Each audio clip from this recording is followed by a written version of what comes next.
Hello and welcome to Art from Heart Beyond the Canvas. I'm your host, Avni Shiram, the founder of Art from Heart, and today we'll be diving into the world of art and architecture. We're thrilled to have Miss Mahya Salehi as our guest. Miss Salehi is an architect and the founder of Mahya Salehi Studio. She has spent over 10 years designing spaces where people live, learn, and gather, including homes, schools, workplaces, and hospitality projects. Ms. Salehi believes that architecture is more than just buildings. To her, it's about how spaces make people feel and how they connect to the world around them.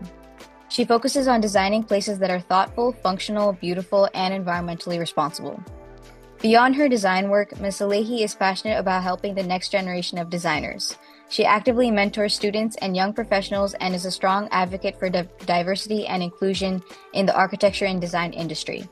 She hopes to show students that creativity, curiosity, and hard work can turn ideas into real places and shape people's lives. Thank you for joining us today, Ms. Salehi. We're excited to have you as our guest and share your journey with our audience. It's so good to be here, and I'm really excited to talk to you about architecture. Awesome. So, to start, I would like to ask you what initially inspired you to pursue your field? Oh, well, I wanted to be an architect since I was probably younger than you. I was about 9, 10 years old, where I started being really fascinated by how different spaces make us feel differently, and how home could feel safe, and different environments make you kind of want to be around people or have different feelings. So, some people get really drawn into like a dark space or a light space. So I started to notice things when I was very young, and it was kind of fascinating to me. And I wanted to understand how to create that on purpose. And so I loved architecture because it felt like a work that could feel creative, but also had a lot of problem solving, and you have to talk to different people every day. So it was a really fun pursuit for me, and I always felt like I wanted to do something that is related to art, but also that could be part of people's everyday lives. So architecture felt really like a good mix of both. That's really cool. Yeah, I mean, I agree. I feel like depending on what building I'm in, like at home, if like home feels really warm or depending on like the colors of, I guess, a room, that could also like change the way you feel. So that's really cool that you like also got interested so early. Hmm. Yeah. Awesome. I also want to ask, what strategies do you use to spark creativity when you're feeling stuck? Oh, I think there's so many different fields that you can look into for inspiration. Nature is definitely a big one, right? Just Mm, kind of going out for a good walk and letting your mind be open to different things.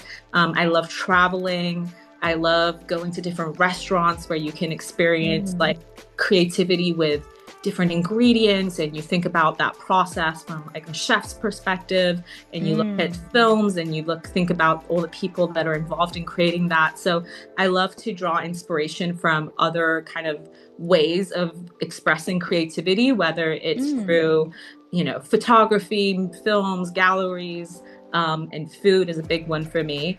But it's, also just everyday life. I think the biggest kind of source of inspiration is just always having your antenna up and being open to, seeing the world for like all the curious things that it could have.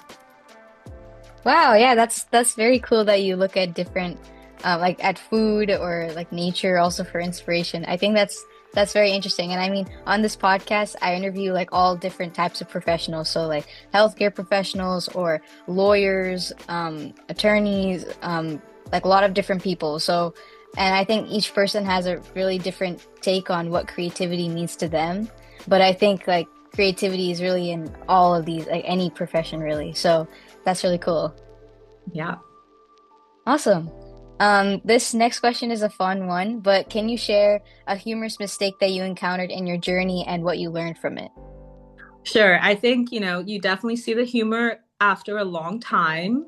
It's not an immediate feeling that it's funny, but mistakes definitely happen, and I think it's important to learn from them. So definitely earlier on in my career, I would get very excited about a design and then forget a code item. I would design a Mm, window that looked really, really cool and fit everything really well, but didn't have, an egress, which is a technical term for like how big it has to be. But those things are kind of, you in the moment you feel like, oh, I should have not done that, but after a while you realize that you'll never forget that again, and that's sometimes Mm. the best way to learn, because now we make sure, we triple check everything. So sometimes it feels kind of hard to take that in the moment, but it's important to look back at it and find the humor. So I love that question. Oh yeah, I totally agree. I mean, I guess sometimes like when someone tells you like not to do something, you may not like you may like be like, "Oh yeah, it's fine. I'll figure it out," or something. But I guess when you make the mistake yourself, then that's really like the best learning experience. And yeah, I mean, looking back, it's always like more funny than serious because like it happened before and like you learned Absolutely. something. And you got through it, right? And you made it out. Yeah, That's exactly. always a good feeling. Yeah. Awesome. Yeah, thanks for sharing that. This one is a more creative one, but if you could collaborate with anyone, who would it be and what project would you envision together? I'm always fascinated about designing spaces for children. I Mm. did that for my thesis in school, and I've always thought about, doing something with like Disney, or designing like Mm. a great children's museum. I think that kids deserve spaces that, spark creativity and confidence, and I don't think there's a lot of that in our environments. And so being able to Mm. collaborate with kids and designing the world through their perspective would be super fun.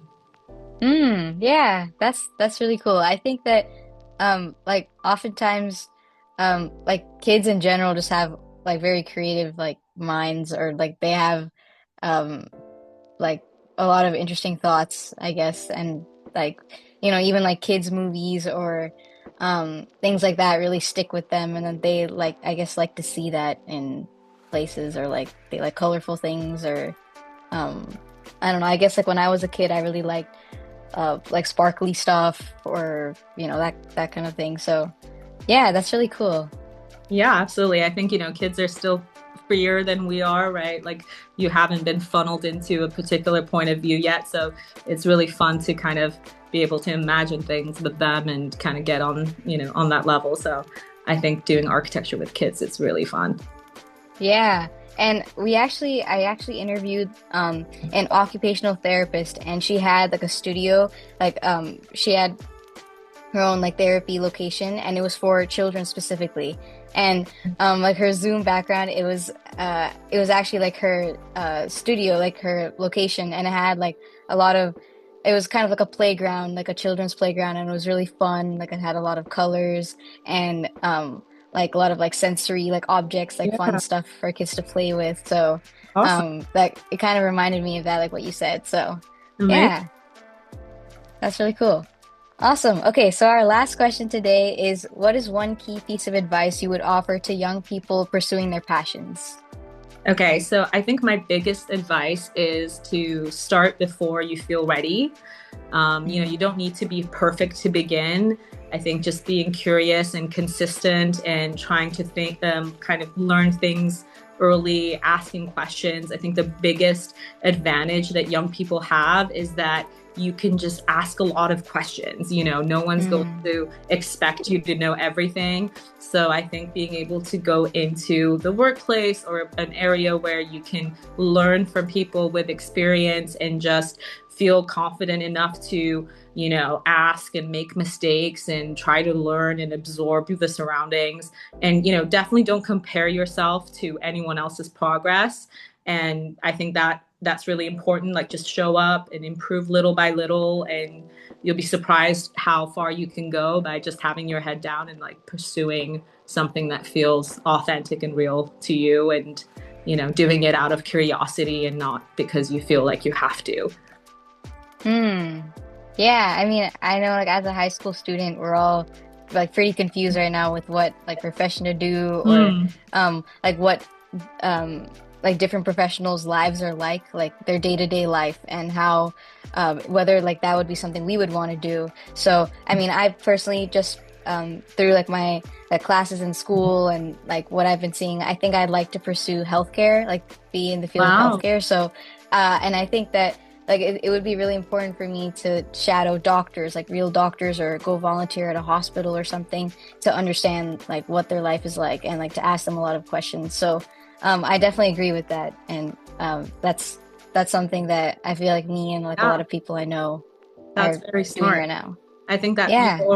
you're far ahead by thinking not just about, what the work is, but what the lifestyle of that job would be, because I think that's, not kind of considered enough in high school, especially because you're kind of thinking about what I would be doing at work, but not thinking, Mm. is that a job that I would have to take home with me? Is it something I have to think about on the weekends? What does my lifestyle look like? How much time off would I have? And I think Yeah. thinking through those like realistic things will help you narrow down like exactly how passionate you are about something and what feels really right to you. And then obviously you'll put in all the work to be good at it. Yeah, exactly. And I mean, I know a lot of people think about like maybe the monetary aspect, like how much am I going to earn, or I guess like what like my working hours would look like, or like those kinds of things. But I guess like it would be something that you would probably pursue long term, or like that we would be preparing for right now. So it's yeah, it would definitely be important to consider if you would like to do that and you would be happy like pursuing that thing long term. So yeah. Absolutely. Well, I'm sure you're going to be very successful in whatever you choose to do. Oh, thank you. Thank you so much.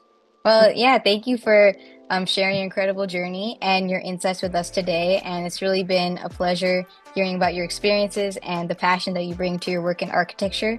I'm sure that our listeners have gained a lot of valuable inspiration from your story.